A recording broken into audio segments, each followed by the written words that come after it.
তুমি একটা যুবক যদি মানুষের বাচ্চা হও, রক্তে যদি মানুষের রক্তে থাকে, তুমি বলো বাবা, মোবাইলে যে নারী দেখো, হ্যাঁ, অশ্লীল ছবি দেখো, তোমার মাকে এমন কেউ দেখুক?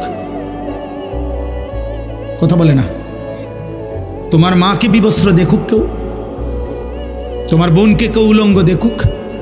তুমি মেনে নিবা? মানুষের রক্ত থাকলে মেনে নিবা তুমি এটা? তো তাহলে সে কি কারো মা না? সে কি কারো বোন না?